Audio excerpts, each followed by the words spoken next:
What's up, guys? So this week's video is actually going to be part of last week's video that got cut. While I was doing the AC compressor install on the 97, I also wanted to show you the ZZP fan spacer kit and how that's installed, but that video ran a little long, so I had to cut it. So I'm gonna be putting that in this week's video, but first I wanted to make a couple of really quick announcements. First of all, I shaved, and that happens so rarely that I just thought I should tell people. And also, the channel, believe it or not, is, as of the recording of this video, about 8 subscribers away from 300, which is honestly more than I thought I would have at this point. I'm very surprised by this, but I really appreciate it. And anything you guys can do to help keep spreading the word and get us over the 300 point would be much appreciated, and thank you. But that being said, let's get on with this video.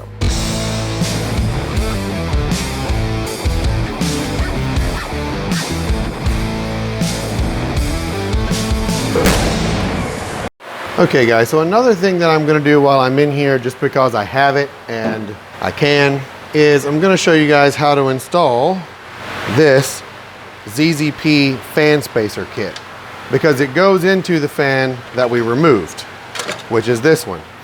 Now, according to ZZP, the advantages to this kit are it moves the fan itself closer to the radiator, therefore increasing its capacity to cool the radiator because more air has to come through it instead of around it.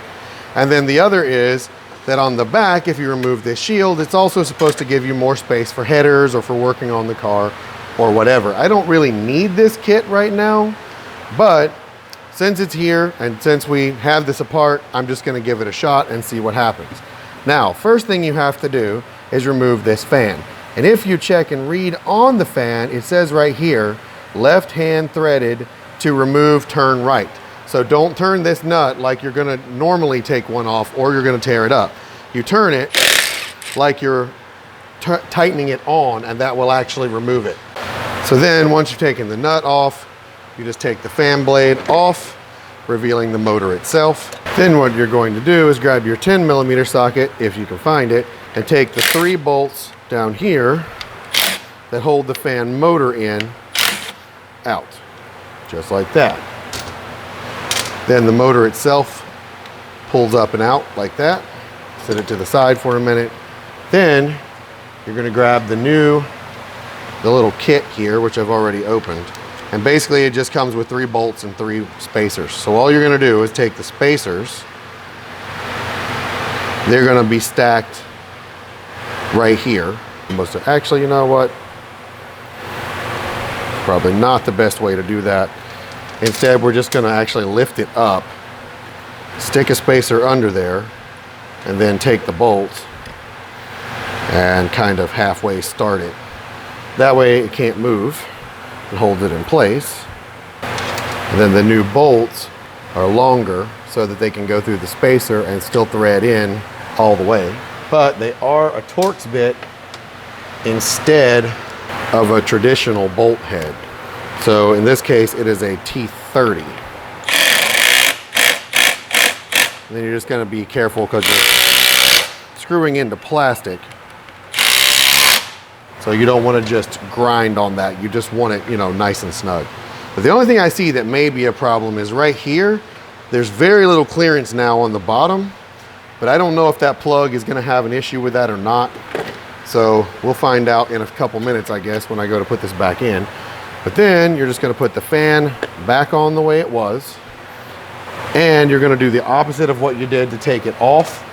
You're going to turn it left, like you would be normally loosening it. And once again, you just want to snug it up. You don't want to go crazy. These parts are plastic and they will break. Then, to get the additional clearance that they claim, the only other thing that you're going to have to do is remove this little heat shield. And the easiest way to do this is to get something under it and pry up while you lightly unscrew the center. Then pop that out.